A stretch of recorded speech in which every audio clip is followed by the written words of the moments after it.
అందరికంటే ముందుగా నా యొక్క లేటెస్ట్ వీడియోస్ మీరు మిస్ కాకుండా చూడకుంటే ఇక్కడ కనిపిస్తున్న సబ్స్క్రైబ్ అనే బటన్ ప్రెస్ చేసి ఆ పక్కన వచ్చి బెల్ బటన్ కూడా ప్రెస్ చేయండి. తప్పకుండా ఈ వీడియోని అయితే లైక్ చేయండి. ఫ్రెండ్స్, ఈ వీడియో కింద డిస్క్రిప్షన్ లో ఒక న్యూస్ యాప్ లింక్ ఇచ్చాను. యాప్ జస్ట్ 4 MB మాత్రమే ఉంటుంది. యాప్ ఇన్స్టాల్ చేసుకున్న వెంటనే మీకు 50 రూపీస్ అనేది రావడం జరుగుతుంది. ఈ యొక్క యాప్ తో మనం 5000 వరకు మంత్లీ ఎర్న్ చేసుకోవచ్చు. సో తప్పకుండా అందరూ ట్రై చేయండి.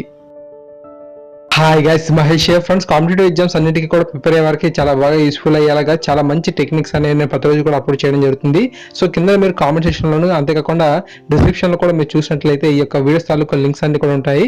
సో తప్పకుండా ఇవన్నీ చూసి బాగా నేర్చుకుంటారని చెప్పి నేనైతే ఆశిస్తున్నాను. ఫ్రెండ్స్, ఈ యొక్క వీడియోలో మీకు ఏదైనా ఒక సంఖ్య అనేది మనకు ప్రధాన సంఖ్య అంటే ప్రైమ్ నంబరా కాదా అనేది మనం ఏ విధంగా సింపుల్గా గుర్తించాలనేది మీకు ఎక్స్ప్లెయిన్ చేశాను. ఆల్రెడీ నా యొక్క ప్రీవియస్ వీడియోస్లో 1 నుంచి 100 వరకు ఉన్న ప్రధాన సంఖ్యలో ఏ విధంగా సింపుల్గా గుర్తుపెట్టుకోవాలని ఎక్స్ప్లెయిన్ చేశాను. మరొకసారి ఈ యొక్క ప్రైమ్ నంబర్ అంటే ఏంటో చూద్దాం. ఒక సంఖ్య అనేది వాటికన్నా పెద్దదై ఉండి ఆ సంఖ్యకు అది మాత్రమే కారణాంకంగా ఉంటే సో దాన్ని మనం ప్రధాన సంఖ్య అని అంటాము. ఓకేనా ఫ్రెండ్స్? సో ఈ యొక్క 3ని చూసినట్లయితే ఒక 3గానే మనం రాయడం జరుగుతుంది అనమాట. సో మరొక విధంగా మనం సో ఏ నంబర్తో కూడా మనం ఇది రాయలేము. సో అందువల్ల ఇది ప్రధాన సంఖ్య అవుతుంది. సో మరొక ఎగ్జాంపుల్ 9 కనుక తీసుకున్నట్లయితే ఈ 9 మనం ఒక 9 గాను, అంతేకాకుండా 3 9 గాను రాయడం అనేది జరుగుతుంది. వేరే సంఖ్యతో కూడా ఇక్కడ మనకు కారణాంకంగా వచ్చింది కాబట్టి ఈ సంఖ్య అనేది మనకు ప్రధాన సంఖ్య అయితే అవ్వదు. ఓకేనా? సో ఈ విధంగా మనకు 1 నుంచి 10లో చూసినట్లయితే 2 3 5 7 ఓకేనా? సో ఇవన్నీ మనకు ప్రధాన సంఖ్యలుగా స్టార్టింగ్ నుంచి ఉండడం అయితే జరిగింది. ఓకేనా? అండర్స్టాండ్ అయింది అనుకుంటున్నాను.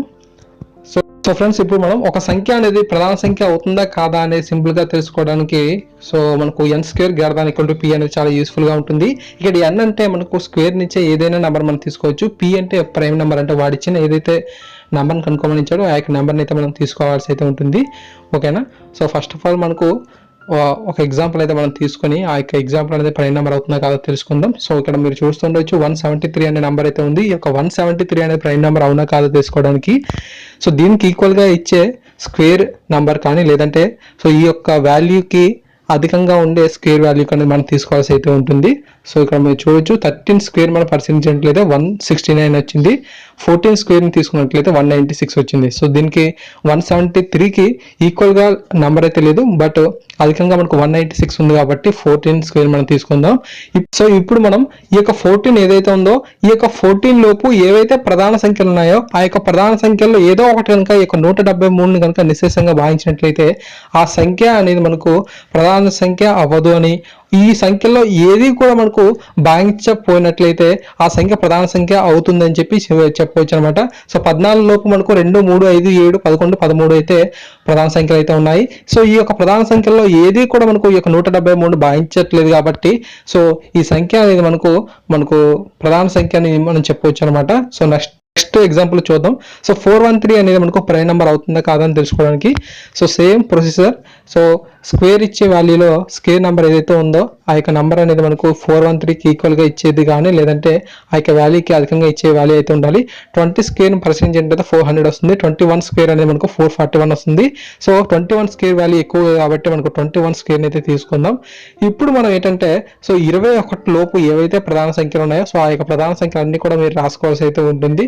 ఈ ప్రధాన సంఖ్యల్లో ఏదో ఒకటి కనుక ఈ 413ని భాగిస్తే నిశ్శేషంగా భావించినట్లయితే ఆ సంఖ్య అనేది అంటే 413 అనేది మనకు ఈ యొక్క ప్రధాన సంఖ్య కాదని ఈ సంఖ్యలో ఏవి కూడా మనకు ఈ 413 నిశ్శేషంగా భావించకపోయినట్లయితే ఈ 413 అనేది ప్రధాన సంఖ్య అవుతుంది అని చెప్పి చెప్పుకోవచ్చు అనమాట. సో 2తో ఇది పోదు, 3తో కూడా ఇది నిశ్శేషంగా భావించబడదు, 5తో కూడా ఇది పోదు.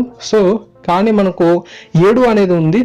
సో ఈ యొక్క 7 అనేది మనం చూసినట్లయితే మనకు ఈ యొక్క 413 నిశ్శేషంగా భావిస్తుంది కాబట్టి సో మనం దీన్ని ఏమనుకోవచ్చు, ప్రైమ్ నెంబర్ అనేది కాదు అని చెప్పి సింపుల్గా గుర్తించవచ్చు అనమాట. సో మిగతా వాటితో సంబంధం అయితే లేదు ఇంకా. సో మనం సింపుల్గా ఈ యొక్క 413 అనేది ప్రైమ్ నెంబర్ కాదు అని చెప్పవచ్చు. నెక్స్ట్ ఎగ్జాంపుల్ కూడా మనం పరిశీలిద్దాం ఫ్రెండ్స్. సో ఇటువంటి నెక్స్ట్ ఎగ్జాంపుల్ కూడా పరిశీలిద్దాం.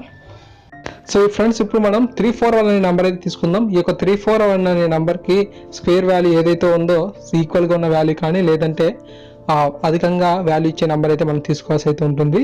సో 19² మనం తీసుకున్నట్లయితే ఈ యొక్క 19² వాల్యూ మనకు ఎంతండి, సో 361. ఈ యొక్క 361 అనేది మనకు తీసుకోవాల్సి అయితే ఉంటుంది. ఇప్పుడు ఈ 19 లోపు ఏవైతే ప్రధాన సంఖ్యలు ఉన్నాయో ఆ యొక్క ప్రధాన సంఖ్య అన్నింటిలో ఏదో ఒక సంఖ్య కనుక మనకు 341 కనుక భాగించినట్లయితే ఈ సంఖ్య అనేది ప్రైమ్ నెంబర్ కాదని, ఒకవేళ కనుక ఏవి భాగించకపోయినట్లయితే ప్రైమ్ నెంబర్ అవుతుందని చెప్పొచ్చు అనమాట. సో కానీ ఇక్కడ మనకు 11 అనేది 341 మనకు భాగిస్తుంది. 11 3 33, 11 1 11 కాబట్టి ఈ సంఖ్య అనేది మనకు 11 చే భాగించబడుతుంది కాబట్టి 341 అనే ప్రైమ్ నెంబర్ కాదు అని చెప్పొచ్చు. సో ఈ విధంగా మీరు ఏ సంఖ్య అయినా సరే తీసుకోవచ్చు అనమాట.